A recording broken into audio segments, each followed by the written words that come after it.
പിന്നെ ഒരു ദിവസം ഞങ്ങളുടെ വീട്ടിലേക്ക് വിരുന്ന് വന്നതിൽ നിന്നാണ് ഈ ഒരു ബിസിനസ്സിലേക്കുള്ള ജേർണി സ്റ്റാർട്ട് ചെയ്യുന്നത്. ആര് ഗസ്റ്റ് വന്നാലും ഉണ്ടാക്കുന്ന ഒരു സ്പെഷ്യൽ ഐറ്റം ആണ് കപ്പ ബിരിയാണി, എല്ലും കപ്പ.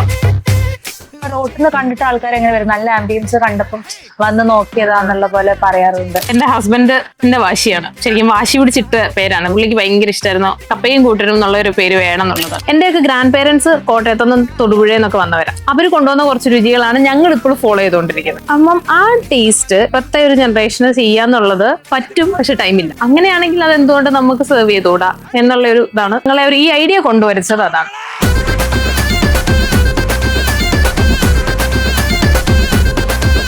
ഇപ്പോഴും കണ്ട അൺലിമിറ്റഡ് ആ സാധനം നമ്മളെ കൊണ്ട് പറ്റൂല. നമ്മൾ ക്വാളിറ്റി ഫോക്കസ് ചെയ്തുകൊണ്ട് ചെയ്യാന്നുള്ളതായിരുന്നു ഞങ്ങൾ വിചാരിച്ചത്. ഹസ്ബൻഡ് ഭയങ്കര സപ്പോർട്ടാണ്, അവർക്ക് ഭയങ്കര ഇഷ്ടമാണ്. കാലം തൊട്ടേയുള്ള പണ്ടേ അവർക്കും എന്താ പറയാ ഈ ഫീൽഡിലൊക്കെ താല്പര്യമുള്ള ആൾക്കാർ തന്നെയാണ്. ബാക്കി ഫാമിലി എല്ലാരും ഇതിൽ അറിയോ, നിങ്ങളെ കൊണ്ട് പറ്റുമോ എന്നുള്ളൊരു ഡൗട്ട് ഉണ്ടായിരുന്നു. കാരണം നമ്മളൊക്കെ വീട്ടില് ഞങ്ങൾക്ക് കഴിക്കാൻ ഉണ്ടാക്കുക എന്നപ്പുറത്തേക്ക് നമ്മൾ ഉണ്ടാക്കിയിട്ടില്ല. ഇനോഗ്രേഷൻ ഇവര് ഡേറ്റ് സെറ്റ് ചെയ്യും, ആ ഡേറ്റിലേക്ക് പണി കഴിയില്ല, കുറെ കാര്യങ്ങൾ ഇനിയും തീരാനുണ്ട്, പിന്നെ വേറൊരു ഡേറ്റ് സെറ്റ് ചെയ്യും. എന്ന് വെച്ചാൽ ഇതിലാണ് നമ്മൾ പഠിച്ചത് എങ്ങനെയാന്നുള്ളത്. ഫുഡ് മാത്രമാണ് നമ്മുടെ കയ്യിൽ നേരത്തെ ഉണ്ടായിരുന്ന ഒരു സാധനം. കപ്പ നമ്മുടെ പ്രധാന സാധനം കപ്പയാണ്. കപ്പ ഓരോ സീസണിലും ടേസ്റ്റ് ചെറുതായിട്ട് മാറും, ചെറുതിന് കയ്പൊക്കെ വരും. അപ്പൊ ആ സമയത്ത് നമ്മൾ കാരണം നമ്മൾ എത്ര നന്നായിട്ട് ഉണ്ടാക്കിയെന്ന് പറഞ്ഞാലും ആ കപ്പയുടെ ടേസ്റ്റ് നമുക്ക് ബുദ്ധിമുട്ടായിരിക്കും. അത് നമുക്കൊന്നും ചെയ്യാൻ പറ്റാത്ത കാര്യമാണ്. നല്ല ചൂട് പഴംപൊരിയും ബീഫും അടിപൊളി കോംബോ അല്ലേ?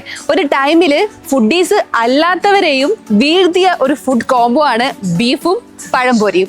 സോ നമ്മുടെ കോഴിക്കോട് നല്ല അടിപൊളി ബീഫും പഴംപൊരിയും കോംബോ കിട്ടുന്ന ഒരു സ്പോട്ട് ഉണ്ട്, കപ്പയും കൂട്ടരും. പിന്നെ ഒരു ദിവസം ഞങ്ങളുടെ വീട്ടിലേക്ക് വിരുന്ന് വന്നതിൽ നിന്നാണ് ഈ ഒരു ബിസിനസ്സിലേക്കുള്ള ജേർണി സ്റ്റാർട്ട് ചെയ്യുന്നത്. ഞങ്ങൾ ഹസ്ബൻഡ്സ് ഫ്രണ്ട്സ് ആണ് ഓൾറെഡി. അപ്പൊ ഞങ്ങൾ കല്യാണം കഴിഞ്ഞ് വന്നിട്ടാണ് ഞങ്ങൾ രണ്ടുപേരുടെയും കല്യാണത്തിന് ശേഷം ഞങ്ങൾ പരിചയപ്പെടുന്നത്. ഒരു ദിവസം ഇവര് വീട്ടിൽ വന്നിട്ടുണ്ടായിരുന്നു. നമ്മുടെ വീട്ടില് ആര് ഗസ്റ്റ് വന്നാലും ഉണ്ടാക്കുന്ന ഒരു സ്പെഷ്യൽ ഐറ്റം ആണ് കപ്പ ബിരിയാണി, എല്ലും കപ്പ. പക്ഷെ ഞങ്ങള് ഇതില് അത് പുതിയതാണ്. അപ്പൊ ഇവര് വന്നപ്പോൾ ഇവർക്കും വേണ്ടിയിട്ട് നമ്മള് കപ്പ ബിരിയാണി റെഡി ആക്കി. ഇതുവരെ കഴിച്ചിട്ടില്ല. മിന്നയ്ക്കത്തൊരു ഫസ്റ്റ് എക്സ്പീരിയൻസ് ആയിരുന്നു. ഇങ്ങനെ കപ്പയും ബീഫും കൂടെ മിക്സ് ചെയ്ത് കഴിച്ചിട്ടുണ്ട്, പക്ഷെ എല്ലിങ്കപ്പയായിട്ട് കഴിച്ചിട്ടുണ്ടായിരുന്നില്ല. അങ്ങനെ അന്നത്തെ ഒരു വിഷയം ഞങ്ങൾക്ക് എല്ലിങ്കപ്പയായിരുന്നു. അതിലാണ് ആക്ച്വലി തുടങ്ങിയത്. എന്തെങ്കിലും ഒരു ഇതിൽ സ്റ്റാർട്ട് ചെയ്യുക, നമ്മുടേതായിട്ടൊരു സിഗ്നേച്ചർ ഐറ്റം ഉണ്ടാവുക എന്നുള്ളതൊക്കെ നമ്മുടെ സന്തോഷമാണല്ലോ. പിന്നെ ഞങ്ങൾ ഇങ്ങനെ ആലോചിച്ച് ഇത് തന്നെ സെർവ് ചെയ്യാൻ പറ്റിയാലും നല്ലതല്ലേ എന്നൊക്കെ വിചാരിച്ചു. അപ്പൊ ഞങ്ങൾ ഇതിന്റെ ഒരു സാധ്യത കണ്ടത് എന്താന്ന് വെച്ചിട്ടുണ്ടെങ്കിൽ എന്റെയൊക്കെ ഗ്രാൻഡ് പേരൻസ് കോട്ടയത്തുനിന്നും തൊടുപുഴയെന്നൊക്കെ വന്നവരാ. അവർ കൊണ്ടുവന്ന കുറച്ച് രുചികളാണ് ഞങ്ങൾ ഇപ്പോൾ ഫോളോ ചെയ്തുകൊണ്ടിരിക്കുന്നത്. അപ്പം ആ ടേസ്റ്റ് ഇപ്പൊ വീട്ടിൽ സെറ്റ് ചെയ്യാന്ന് പറഞ്ഞാൽ ഇപ്പോഴത്തെ ഒരു ജനറേഷന് ചെയ്യാന്നുള്ളത് പറ്റും, പക്ഷെ ടൈമില്ല. അപ്പോൾ എന്ത് തന്നെയാണെങ്കിലും ഇപ്പൊ കപ്പ ബിരിയാണി ആണെങ്കിലും പിടി ആണെങ്കിലും ബീഫ് വരട്ടി ആണെങ്കിലും ഇതിനൊക്കെ നല്ല ടൈം വേണം. ഈ ജോലി കഴിഞ്ഞ് വൈകുന്നേരം വന്ന് കിടന്നുറങ്ങുന്ന ഒരാൾക്ക് ഉണ്ടാക്കി കഴിക്കാന്ന് പറഞ്ഞാൽ ഭയങ്കര ബുദ്ധിമുട്ടാണ്. അപ്പം അങ്ങനെയാണെങ്കിൽ അത് എന്തുകൊണ്ട് നമുക്ക് സെർവ് ചെയ്തുകൂടാ എന്നുള്ള ഒരു ഇതാണ് ഇതിലേക്ക് ഞങ്ങളെ ഈ ഐഡിയ കൊണ്ടുവരച്ചത്. അതാണ് കഴിച്ചാലും അങ്ങനത്തെ ഹോംലി ഫീല് വരുന്ന രീതിയിൽ ലൈക് ഫാസ്റ്റ് ഫുഡ് ഇപ്പൊ എപ്പോഴും അവൈലബിൾ ആണല്ലോ ഞങ്ങൾക്ക്. ഇതിപ്പോ അങ്ങനെ കോമൺലി കിട്ടാത്തൊരു സാധനമല്ലേ. അപ്പൊ എല്ലാവർക്കും കഴിച്ചു കഴിഞ്ഞാൽ വീണ്ടും കഴിക്കാനും തോന്നും. ആ ഒരു ഹോംലി ടേസ്റ്റ് ആയതുകൊണ്ട് തന്നെ അഡിക്ഷൻ പോലെയല്ല, ജങ്ക് അഡിക്ഷൻ പോലെയല്ല, കുറച്ച് നല്ല രീതിയിൽ. ഇതിനകത്ത് വേറെ മായൊന്നും ഉണ്ടാവരുത്. വെളിച്ചെണ്ണ ഉപയോഗിക്കുക, ഞങ്ങളുടെ ക്വാളിറ്റി, ഫുഡിന്റെ ക്വാളിറ്റി കൊണ്ട് ആൾക്കാർ വരിക. അപ്പൊ അവിടെ ചെന്നാൽ ഭയങ്കര ലാഭമാണ്, നമുക്ക് വയറ് നിറച്ച് കഴിക്കാം, നമ്മളങ്ങ് നമ്മുടെ കൊടുക്കണ പൈസ മൊത്തത്തിൽ തിന്നിട്ട് പോരാം. അങ്ങനെ ഒരു ഫീലുള്ള ഒരാൾ ഇവിടെ വരുന്ന കഴിക്കണ്ട, നല്ല ഭക്ഷണം കിട്ടും, അതുകൊണ്ട് നമുക്ക് അവിടെ പോയി കഴിക്കാം എന്നുള്ള ഒരു രീതിയിൽ നമ്മൾ ചെയ്യണം എന്നാണ് ഞങ്ങൾ വിചാരിച്ചത്. ഇപ്പൊ ഞങ്ങൾ പലപ്പോഴും കണ്ട അൺലിമിറ്റഡ് ആ സാധനം നമ്മളെ കൊണ്ട് പറ്റൂല. നമ്മൾ ക്വാളിറ്റി ഫോക്കസ് ചെയ്തുകൊണ്ട് ചെയ്യാന്നുള്ളതായിരുന്നു ഞങ്ങൾ വിചാരിച്ചിരുന്നത്. അപ്പൊ നമ്മൾ വീട്ടിലൊക്കെ ഉണ്ടാകുമ്പോൾ ആ വെളിച്ചെണ്ണയുടെ രുചി എന്ന് പറയുന്നത് വേറെ തന്നെയാണ്. വേറെ എന്ത് ഓയിൽ യൂസ് ചെയ്താലും ആ കോക്കനട്ട് ഓയിലിന്റെ ഒരു ടേസ്റ്റ് കിട്ടില്ല. അപ്പൊ നമ്മൾ അത് തന്നെ ഉപയോഗിക്കണം, കുരുമുളക് ഉപയോഗിക്കണം, ബാക്കി സ്പൈസസ് ഒക്കെ നല്ലത് ഉപയോഗിക്കണം. അങ്ങനെയായിരുന്നു ഞങ്ങളുടെ വരുന്നത്. അപ്പൊ ഈ ഒരു ടേസ്റ്റ് സെറ്റ് ചെയ്യാൻ വേണ്ടിയിട്ട് നമുക്കിപ്പോ വേറൊരു എന്താ പറയാ ഒരു ആർട്ടിഫിഷ്യൽ ടേസ്റ്റ് ആഡ് ചെയ്യേണ്ട ഒരു ആവശ്യം വരുന്നില്ല. ഇതിനെല്ലാം നല്ല സ്പൈസി ആയിട്ടുള്ള നല്ല സ്പൈസസ് ആഡ് ചെയ്യുന്ന ഡിഷസ് ആണ് നമ്മുടെ എല്ലാം. ഇന്ന് കഴിച്ചു കഴിഞ്ഞാലും ലൈക്ക് വയറിനും കുറച്ച് ബുദ്ധിമുട്ടൊന്നും ഇപ്പൊ പുറത്തുനിന്ന് ഞാൻ വേറെ ഫുഡ് കഴിച്ചു കഴിഞ്ഞാൽ വയറിനും കുറച്ച് ബുദ്ധിമുട്ടാണ്. ഞങ്ങൾക്കൊരു കഴിക്കുമ്പോഴുള്ള ഒരു സുഖം ഉണ്ടാവുള്ളൂ, കഴിച്ചു കഴിഞ്ഞാൽ അതൊരു ബുദ്ധിമുട്ടായിട്ട് മാറും. പക്ഷെ അങ്ങനെയല്ല, ഞങ്ങളത് ആണെങ്കിൽ ഒരു കുഴപ്പം ഉണ്ടാവില്ല, കഴിച്ചു കഴിഞ്ഞാൽ എല്ലാവരും സാറ്റിസ്ഫൈഡ് ആണ്. അതുകൊണ്ട് തന്നെ ഞങ്ങൾക്ക് റെഗുലർ കസ്റ്റമേഴ്സും ഉണ്ട്. ലൈക്ക് റിപ്പീറ്റ് ആണ് കുറെ പേര് വരുന്നത്. റിപ്പീറ്റഡ് കസ്റ്റമേഴ്സ് നമ്മുടെ ഒരു ഭയങ്കര ഹാപ്പിനെസ് ആണ്. അവര് ശരിക്കും അവര് വരും, അവര് വന്നിട്ട് അവര് തന്നെ അഭിപ്രായം പറയും, ഇത് കഴിഞ്ഞ തവണത്തെ അത്ര നന്നായിട്ടില്ല കേട്ടോ, അല്ലെങ്കിൽ ഇത് കഴിഞ്ഞ തവണത്തെ കാട്ടിൽ നന്നായിട്ടുണ്ട്. അവര് തന്നെ വന്നിട്ട് അഭിപ്രായം പറഞ്ഞിട്ട് തന്നെ ഇതിനകത്തെ കഴിഞ്ഞ തവണ ഇച്ചിരി കുരുമുളക് കൂടുതലായിരുന്നു, ഇപ്പോൾ അത് കറക്റ്റായി എന്നൊക്കെ പറഞ്ഞ അഭിപ്രായമൊക്കെ പറഞ്ഞ് തന്നിട്ട് പോകുന്നവരാണ്. അതൊക്കെ നമുക്ക് നല്ല കാരണം സ്വാഭാവികമായിട്ടും ഉണ്ടാക്കുമ്പോൾ ടേസ്റ്റ് ഇങ്ങനെ വേരി ചെയ്യുമല്ലോ. അപ്പൊ അവര് സ്ഥിരം കഴിക്കുന്നവരാകുമ്പോൾ അവർക്കറിയാം അപ്പൊ കറക്റ്റ് റിവ്യൂ വരും. കറക്റ്റ് റിവ്യൂ വരും. അപ്പൊ നമുക്ക് ഇന്ന കാരണം കൊണ്ടാണ് ഈ ടേസ്റ്റ് ഇങ്ങനെ ആയത്, അപ്പൊ നാളെ അത് ശ്രദ്ധിക്കണം എന്നുള്ളത് നമുക്കും മനസ്സിലാകും. നമുക്ക് പ്രധാനമായിട്ടും വേണ്ടത് ഇതിന്റെ പേപ്പേഴ്സ് ക്ലിയർ ചെയ്യുക, ഇതിന് ഒരു സ്റ്റാർട്ട് ചെയ്യാൻ ഒരു പോയിന്റ് കണ്ടുപിടിക്കുക, ഇതൊക്കെയായിരുന്നു. പിന്നെ ടേസ്റ്റ് സെറ്റ് ചെയ്യുക. ഈ 3 കാര്യങ്ങൾ നമുക്ക് ഇതായിരുന്നു. അതിന്റെ ലീഗൽ സൈഡിലുള്ള പേപ്പേഴ്സും കാര്യങ്ങളെല്ലാം നമ്മുടെ CAയും ഞങ്ങളും കൂടെ ചേർന്നിട്ട് ഞങ്ങളെ സെറ്റ് ചെയ്തു തന്നു. ലൈസൻസുകളുടെ കാര്യങ്ങളെല്ലാം ഞങ്ങൾക്ക് CA പറഞ്ഞു തന്നു. റോഷൻ എന്ന് പറഞ്ഞ ആളുടെ പേര്. ആള് ഞങ്ങൾക്ക് എന്തൊക്കെ പേപ്പേഴ്സ് വേണം, എവിടെയൊക്കെ ഏതൊക്കെ പേപ്പേഴ്സ് റെഡി ആവണം, ഇതിനു മുന്നേ FSSI സ്വിഫ്റ്റ് എല്ലാം റെഡി ആക്കാനുള്ള ഹെൽപ്പ് എല്ലാം പുള്ളി ചെയ്തു തന്നു. അങ്ങനെ ആദ്യം നമ്മൾ ചെയ്തത് പേപ്പേഴ്സ് എല്ലാം ക്ലിയർ ചെയ്യാന്നുള്ളതായിരുന്നു. അതിന്റെ ഒപ്പം തന്നെ നമ്മൾ ഇത് തുടങ്ങാൻ പറ്റിയൊരു നല്ല സ്പോട്ട്. ഞങ്ങൾ ആദ്യം വിചാരിച്ചിരുന്നത് നമുക്ക് പീസ്ഫുൾ ആയിട്ട് ആളുകൾക്ക് വന്നിരുന്ന് കഴിക്കാൻ പറ്റണം, ഈ റോഡിന്റെ ബഹളം ഉണ്ടാവരുത്, എന്നാൽ റോട്ടിൽ നിന്ന് നമ്മൾ ആളുകളിൽ നിന്ന് ഒരുപാട് അകത്തോട്ടായി പോകരുത്, നമുക്ക് ആളുകളിലേക്ക് എത്താനും പറ്റണം, എന്നാൽ ഈ വാഹനങ്ങളുടെയും ബഹളങ്ങളൊന്നും ഇല്ലാതെ സ്വസ്ഥമായിട്ട് ആളുകൾക്ക് ഇരുന്ന് ഭക്ഷണം കഴിക്കാനും കുറച്ച് നേരം ഇരുന്ന് സ്വസ്ഥമായിട്ട് വർത്താനം പറയാനും ഒക്കെ പറ്റുന്ന ഒരു സ്പോട്ടാണ് ഇവിടെ നിന്നാണ്. അപ്പോൾ ഞങ്ങൾ ഇങ്ങനെ നോക്കിയപ്പോൾ ഹസൻ എന്ന് പറഞ്ഞ എൻ്റെ ഹസ്ബൻഡിന്റെ സുഹൃത്ത്, അപ്പൊ പുള്ളി നമ്മളോട് പറഞ്ഞു പുള്ളിക്ക് ഇങ്ങനെ ഒരു സ്ഥലമുണ്ട്, ഓക്കെ ആണെങ്കിൽ ഒന്ന് നോക്കാൻ പറഞ്ഞു. അങ്ങനെയാണ് നമ്മൾ ഈ ഒരു പോയിന്റ് ചൂസ് ചെയ്യുന്നത്. ഞങ്ങൾ നോക്കിയപ്പോൾ റോട്ടിൽ നിന്ന് നമുക്ക് ഈസി ആയിട്ട് നമ്മളെ കാണാൻ പറ്റും, എന്നാൽ ആ ഒരു റോഡിന്റെ ബഹളങ്ങളില്ല, പാർക്കിംഗ് കൊടുക്കാൻ പറ്റും. അങ്ങനെയുള്ള കാര്യങ്ങളെല്ലാം കൂടെ നോക്കിയപ്പോൾ നമുക്ക് ഏറ്റവും സൂട്ടബിൾ ആയിട്ട് കിട്ടിയൊരു ഇതാണ്. പിന്നെ വീടിനോട് ഏറ്റവും അടുത്താണ്, നമുക്കാണെങ്കിലും എപ്പോഴും എന്റെ വീടിനോട് തൊട്ട് ചേർന്നായത്. അപ്പൊ എപ്പോഴും ഒരു നോട്ടം നമ്മളിവിടെ ഉണ്ടാകും. ഒരു റെസ്റ്റോറന്റ്, പ്രത്യേകിച്ച് റെസ്റ്റോറന്റ് നമ്മളില്ലാതെ അത് നടത്താൻ നോക്കിയിട്ടുണ്ടെങ്കിൽ അതങ്ങനെ നടക്കും, പക്ഷെ നമ്മൾ ആഗ്രഹിക്കുന്നത് പോലെ ചിലപ്പോൾ നടന്നു വരില്ല. ഫുൾ ടൈം ഇവിടെ ഉണ്ടാവാൻ പറ്റും. അങ്ങനെയുള്ള കാര്യങ്ങളെല്ലാം കൂടെ ചൂസ് ചെയ്ത് നോക്കിയിട്ടാണ് ഈ ഒരു പ്ലേസ് ചൂസ് ചെയ്തത്. ഞങ്ങളുടെ ഒരു പാർട്ണറും കൂടെ ഉണ്ട്, ഷെർലി എന്നാണ് ആളുടെ പേര്. ആളിപ്പോ ഇവിടെ ഇല്ല, UK-ലാണ് ആളാണ്. പിന്നെ നമുക്കൊരു ഭയങ്കര സപ്പോർട്ട് തന്ന ആള്. ഇങ്ങനെ ഈ ഒരു ജേർണി ഇങ്ങനെ സ്റ്റാർട്ട് ചെയ്ത് ഈ സ്ഥലം കണ്ടുപിടിക്കുന്നതിന് മുന്നേ തന്നെ ആള് നമ്മുടെ ഒപ്പം ഉണ്ട്. ആള് ഇച്ചിരി ഒരു എന്താ പറയാ, നമ്മുടെ തൊട്ട് മുന്നത്തെ ജനറേഷനാണ്. അപ്പൊ ആൾക്ക് കുറച്ചും കൂടി ഈ ഡിഷസിനെ കുറിച്ച് നല്ല ഐഡിയ ഉണ്ട്. അപ്പൊ നമുക്ക് ഇങ്ങനെ വേണം ആ ഡിഷ് ചെയ്യാൻ വേണ്ടിയിട്ട്.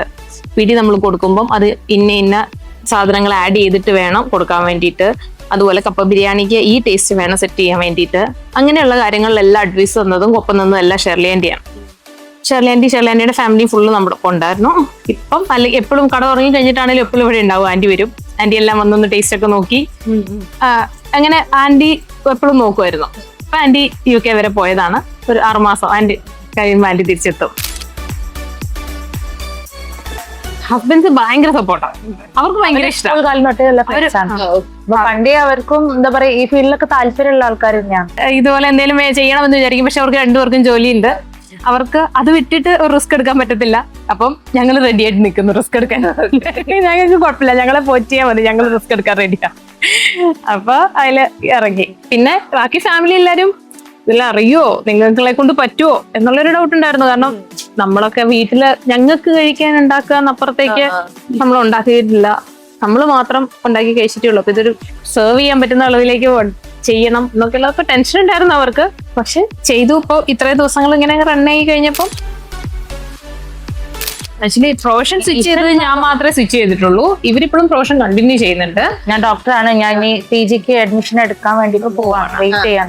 അപ്പൊ ഞങ്ങൾ ആരെങ്കിലും ഇവിടെ ഉണ്ടാവുക എന്നാണ് ഞങ്ങൾ തീരുമാനിച്ചിരുന്നത്. ഞാൻ MBBS കഴിഞ്ഞ് ഒരു നല്ലൊരു ടൈം ഉണ്ടായിരുന്നു, പിന്നെ കുറച്ച് ഫ്രീ ടൈം ഉണ്ടായിരുന്നു, എക്സാം ഒക്കെ കഴിഞ്ഞ്. അപ്പൊ ആ ടൈമിലാണ് ഞങ്ങൾ ഇത് ഡിസ്കഷൻ ഒക്കെ തുടങ്ങി അങ്ങനെ ഓപ്പൺ ആക്കിയത്. ആക്ച്വലി ഇത് സ്റ്റാർട്ട് ചെയ്യുന്നതിന് മുന്നേ ഞങ്ങള് എല്ലാ ദിവസവും ഞങ്ങളുടെ പണി എന്ന് പറയുന്നത് ഞങ്ങൾ ഇറങ്ങും, ഓരോ കടയിൽ കൂടെ കയറി ഇറങ്ങും, ആ പാത്രം കൊള്ളാവോ നോക്കും, ഇത് കൊള്ളാവോ നോക്കും, വേണ്ട എക്സ്പെൻസ് ഭയങ്കര കൂടുതലാണ്, നമ്മുടെ കയ്യിൽ ഓരോ പോയിന്റ്സ് നോട്ട് ചെയ്യാൻ തുടങ്ങിയിലേക്ക് എന്തൊക്കെയാ നോക്കണം എന്നുള്ളത്.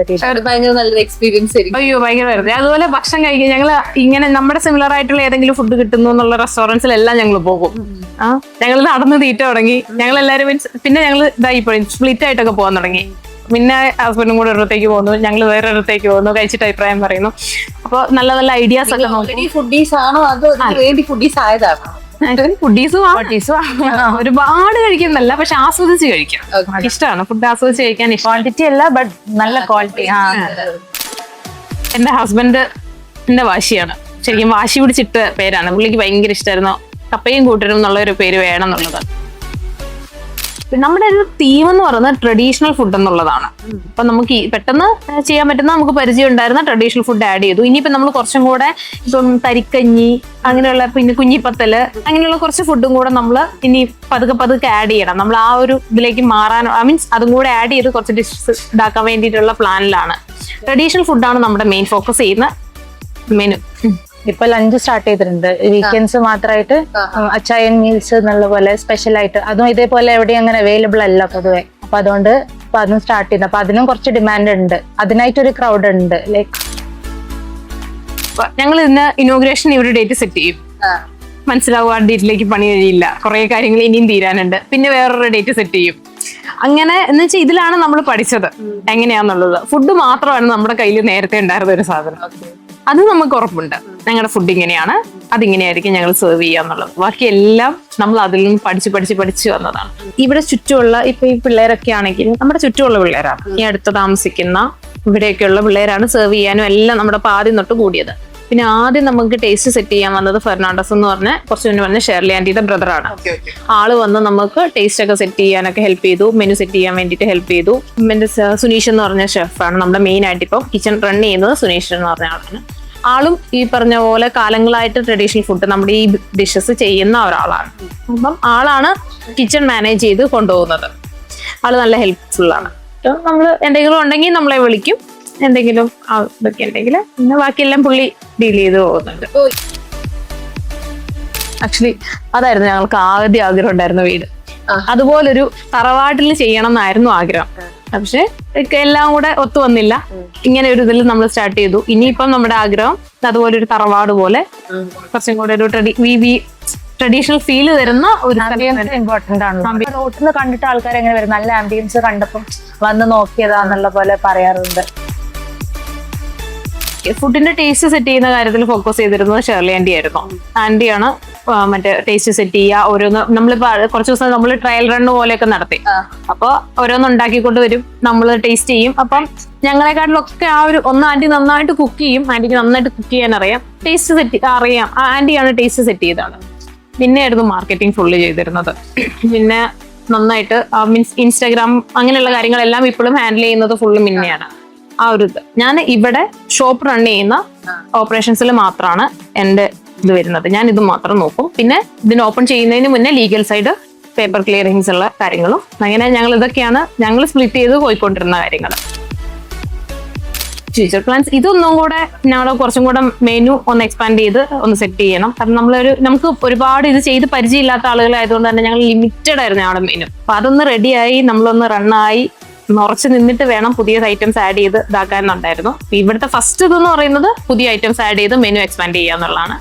പിന്നെ ആഗ്രഹമുണ്ട് കൂടുതൽ സ്ഥലങ്ങളിലേക്ക് എക്സ്പാൻഡ് ചെയ്യണം. ഏറ്റവും കൂടുതൽ ഹെൽപ്പ് ചെയ്തത് ഇവിടുന്ന് കഴിച്ചിട്ട് ആളുകൾ അവർ പറഞ്ഞിട്ട് വന്നതാണെന്നും പറഞ്ഞ് മൗത്ത് പബ്ലിസിറ്റി നന്നായിട്ട് കിട്ടിയിരുന്നു. അതുപോലെ കൂട്ടിക്കൊണ്ടുവരിക. ഒരു ഗ്യാങ്ങിൽ നിന്ന് ഒരാൾ വന്ന് കഴിക്കും, ആളുടെ അടുത്ത ഗ്യാങ്ങിനെ കൂട്ടി വരും, ഫാമിലിനെ കൂട്ടി വരും. അങ്ങനെയൊക്കെ നമുക്ക് നല്ല. പിന്നെ മെഡിക്കൽ കോളേജ് ഏരിയയിൽ അവിടുത്തെ ഈ പറഞ്ഞാൽ ഹോസ്റ്റലിലൊക്കെ നിൽക്കുന്ന കുട്ടികൾക്കും വീട്ടിലെ ഫുഡ് ഭയങ്കരമായിട്ട് മിസ് ചെയ്യുന്നവരുണ്ടാവും. മീൻസ് ഈസി ആയിട്ട് കിട്ടും, ബർഗറും ഇതൊക്കെ ബാക്കിയുള്ള എല്ലാം ഇവിടെ ഈസി ആയിട്ട് കിട്ടും. വീട്ടിലെ ഭക്ഷണം മിസ് ചെയ്യുന്നവർക്ക് വൈകുന്നേരം വീട്ടിൽ ചെന്ന് കഴിയുമ്പോൾ ചില കപ്പയൊക്കെ കഴിക്കാൻ ആ ഒരു കിട്ടുന്നവർക്ക്, മിസ് ചെയ്യുന്നവർക്ക് നമ്മൾ അങ്ങനെയുള്ള കുട്ടികളൊക്കെ ഹോസ്റ്റലേഴ്സ് ഒക്കെ നന്നായിട്ട് വരുന്നുണ്ടായിരുന്നു. ഞങ്ങള് ഫ്രാഞ്ചൈസി കൊടുക്കാൻ റെഡിയാണ്. പക്ഷെ നമ്മുടെ ഈ ഒരു ടേസ്റ്റ് കീപ്പ് ചെയ്യാൻ പറ്റണം. കുറെ കാര്യങ്ങളുണ്ടല്ലോ, അപ്പൊ മെയിൻറ്റെയിൻ ചെയ്യാൻ പറ്റുമോ? ഞങ്ങൾ പ്രധാനമായിട്ട് വിചാരിക്കുന്നത് ഈ ഒരു ടേസ്റ്റ് സെറ്റ് ചെയ്യാം. അപ്പൊ കിച്ചൺ നമുക്ക് തന്നെ റൺ ചെയ്യാൻ പറ്റുന്നത് പോലെ, നമ്മുടെ കൺട്രോളിൽ നിൽക്കുന്നത് പോലെയുള്ള ഫ്രാഞ്ചൈസീസ്. ഇപ്പൊ അവർക്ക് ഷോപ്പ് റൺ ചെയ്യാം, അല്ലാതെ കിച്ചൺ നമുക്ക് ഈ ഒരു ടേസ്റ്റ് സെറ്റ് ചെയ്യുക, ആ ക്വാളിറ്റി സെറ്റ് ചെയ്യുക. ഫ്രാഞ്ചൈസി പോയി കഴിഞ്ഞാൽ നമുക്ക് അറിയില്ല. അതുകൊണ്ട് അങ്ങനെയുള്ള ഒരു ഇതുണ്ട്. പക്ഷെ ഞങ്ങൾക്ക് കൂടുതലും ബ്രാഞ്ച് സ്റ്റാർട്ട് ചെയ്യാനാണ് താല്പര്യം.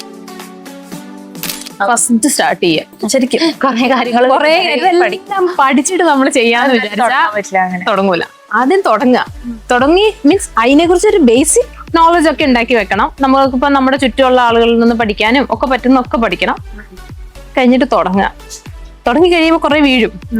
ആ വീണ് കഴിയുമ്പോൾ മനസ്സിലാവും ഇവിടെ ചവിട്ടിയാ വീഴും, ഇനി അവിടെ ചവിട്ടരുതെന്ന് മനസ്സിലാവും, അവിടെ ചവിട്ടരുത്. പിന്നെ എല്ലാം കഴിഞ്ഞിട്ട് നമ്മളൊരു ബിസിനസ് സ്റ്റാർട്ട് ചെയ്യാമെന്ന് വിചാരിച്ചിട്ടുണ്ടെങ്കിൽ ബുദ്ധിമുട്ടായിരിക്കും. കാരണം എല്ലാം നമുക്ക് കഴിഞ്ഞിട്ട് അവസാനം പഠിച്ചു കഴിഞ്ഞാൽ അവസാനം സ്റ്റാർട്ട് ചെയ്യാൻ പറ്റില്ല. കാരണം നമുക്ക് ഈ ജേർണി കൂടെ കുറെ പഠിക്കാനുണ്ട്. അത് ജേർണി ചെയ്യുക തന്നെ വേണം. നമ്മൾ ആ ബസ്സിൽ കയറിയാലേ കാര്യമുള്ളൂ. ആക്ച്വലി വുമൺ ആയതുകൊണ്ട് ഞങ്ങൾക്ക് കൂടുതൽ ഹെൽപ്പായി. കുറച്ച് പോസിറ്റീവ് സൈഡ് ഞങ്ങൾക്ക് കിട്ടിയതല്ലാതെ ഒരു നെഗറ്റീവ് ഞങ്ങൾക്ക് അതുകൊണ്ട് ഉണ്ടായിട്ടില്ല. അങ്ങനെ ഉണ്ടാവാൻ ചിലപ്പോ ഡൗട്ട്സ് ചില ആൾക്കാർക്ക് അങ്ങനെ അങ്ങ് ഫേസ് ചെയ്യേണ്ടി വന്നിട്ടില്ല. മേ ബി എല്ലാം ഞങ്ങളുടെ ഫാമിലി എല്ലാരും ഞങ്ങൾക്ക് സപ്പോർട്ട് ആയതായിരിക്കും. പക്ഷെ അതിന്റെ ഒരു ഇഷ്യൂ ഒന്നും നമുക്ക് ഇതുവരെ ഉണ്ടായിട്ടില്ല. ഇപ്പൊ എനിക്ക് തോന്നുന്നു കസ്റ്റമേഴ്സ് ഒക്കെ വരുമ്പോഴാണേലും ഇവിടെ വന്ന് നമ്മളോട് സംസാരിക്കുമ്പോൾ നിങ്ങൾ സ്റ്റാർട്ട് ചെയ്തല്ലേ എന്നുള്ളൊരു ഫീലും അവർ അത് പോസിറ്റീവായിട്ട് കാണുകയും അവർ കൂടുതൽ നമ്മളെ സപ്പോർട്ട് ചെയ്യുന്ന പോലെ എനിക്ക് ഫീൽ ചെയ്തേക്കുന്നത്. അതിപ്പോ ജെൻസ് ആണെ കിട്ടോ ഇല്ലയോ എന്ന് എനിക്ക് അറിയില്ല. പക്ഷെ കൂടുതൽ സപ്പോർട്ട് നമുക്ക് കിട്ടിയിട്ടുണ്ടെന്നാണ് എനിക്ക് ഫീൽ ചെയ്തിട്ടുള്ളത്. നമ്മളെ സംബന്ധിച്ച് കപ്പ നമ്മുടെ പ്രധാന സാധനം കപ്പയാണ്. കപ്പ ഓരോ സീസണിലും ടേസ്റ്റ് ചെറുതായിട്ട് മാറും. ചെറുതിന് കയ്പൊക്കെ വരും. അപ്പൊ ആ സമയത്ത് നമ്മൾ കാരണം നമ്മൾ എത്ര നന്നായിട്ട് ഉണ്ടാക്കിയെന്ന് പറഞ്ഞാലും ആ കപ്പയുടെ ടേസ്റ്റ് നമുക്ക് ബുദ്ധിമുട്ടായിരിക്കും. അത് നമുക്കൊന്നും ചെയ്യാൻ പറ്റാത്ത കാര്യമാണ്. അങ്ങനെയുള്ള കാര്യങ്ങളൊക്കെയാണ് നമുക്കൊരു ചലഞ്ചസ് ആയിട്ട് തോന്നുന്നത്. ഇപ്പൊ നമ്മളിപ്പോ ഒരു അരി വെച്ചിട്ടൊരു സാധനം ഉണ്ടാക്കുവാണ്. അരിക്ക് എപ്പോഴും ഒരു ക്വാളിറ്റി ഉണ്ടാവും. നമ്മളത് സെറ്റ് ചെയ്യാൻ നമുക്ക് വലിയ ബുദ്ധിമുട്ടില്ല. ടേസ്റ്റ് സെറ്റ് ചെയ്യുന്ന കാര്യത്തിൽ കപ്പ എന്ന് പറഞ്ഞൊരു സാധനം ശരിക്കും പറഞ്ഞാൽ ഒരു 8 മാസം നല്ല സാധനം കിട്ടും. പക്ഷെ ഒരു വർഷത്തിലൊരു 4 മാസമൊക്കെ നമുക്ക് കിട്ടുന്ന സാധനം മോശമാവുക. ഷെഫുമാര് നമ്മളെ ഹെൽപ്പ് ചെയ്യും. അവര് പറയും മീൻസ് ഇന്ന സ്ഥലത്തുനിന്നുള്ള കപ്പകൾ, ഓരോ സ്ഥലത്തുനിന്നുള്ള കപ്പകൾ ആ സമയത്ത് നല്ലതായിരിക്കും. അപ്പോൾ നമ്മൾ അത് നോക്കും. പിന്നെ നമ്മുടെയൊക്കെ വീടുകളിലും കപ്പ കൃഷി ചെയ്യുന്നുണ്ട്. അപ്പൊ അവര് ഇതെടുക്കുന്ന സമയത്ത് നമ്മൾ അവിടെ പോയിട്ട് അവിടെ നിന്നും കളക്ട് ചെയ്ത് പോരുക ചെയ്യുന്നത്. എന്റെ ഫാമിലിയിൽ നിന്നും ഒക്കെ അവിടെയൊക്കെ കൃഷി ഉള്ളവരാണ്, തിരുവമ്പാടി അങ്ങോട്ടൊക്കെ. അപ്പൊ അവിടെ നിന്നൊക്കെ കപ്പ കുറച്ച് പോരും. അങ്ങനെയാണ് ചെയ്യുന്നത്. പിന്നെ ചില സീസണിൽ വയലിൽ നിന്നുള്ള കപ്പ എടുക്കരുത്. അപ്പൊ അതൊക്കെ നോക്കിയിട്ട് അവിടെ നിന്നുള്ളത് എടുക്കാതിരിക്കാനൊക്കെ ശ്രദ്ധിക്കും. അങ്ങനെയൊക്കെയാണ് നമ്മൾ ചെയ്യുന്നത്. പിന്നെ ഇത് സ്റ്റോക്ക് ചെയ്യുന്ന കാര്യത്തിലൊക്കെ നമുക്ക് ബുദ്ധിമുട്ടാണ്. കാരണം ചക്കയൊക്കെ നമ്മൾ സീസണിൽ ചക്ക കൊടുക്കുന്നുണ്ട്. ചക്കയൊക്കെ ആ സീസൺ ആകുമ്പോൾ അതിന് മാൻ പവർ നന്നായിട്ട് വേണം. സ്റ്റോർ ചെയ്യാന്നുള്ളത് ഇച്ചിരി ബുദ്ധിമുട്ടാണ്. ഇങ്ങനെയുള്ളതൊക്കെ നമ്മുടെ കസ്റ്റമേഴ്സ് ഇവിടുന്ന് കഴിച്ച് ഫുഡ് ഇഷ്ടപ്പെട്ടിട്ട് അവര് പാർട്ടി ഓർഡേഴ്സ് ഒക്കെ തന്ന് നമ്മൾ അങ്ങനെ പാർട്ടി ഓർഡേഴ്സ് ഒക്കെ ചെയ്യുന്നുണ്ട്. ഇപ്പൊ ഒരു അടുത്ത ദിവസങ്ങളിലായിട്ട് നമുക്കൊരു തലേ കല്യാണം ഉണ്ട്, ഒരു ചെറിയൊരു റിസപ്ഷൻ ഉണ്ട്. ഇങ്ങനെ കുറച്ച് പരിപാടികളൊക്കെ നമുക്ക് അങ്ങനെ വരുന്നുണ്ട്. അപ്പം മീൽസ് ആണെങ്കിലും കപ്പ ബിരിയാണി, പിടിയൊക്കെ നമ്മൾ അങ്ങനെ പാർട്ടി ഓർഡേഴ്സിന് ചെയ്തു കൊടുക്കുന്നുണ്ട്.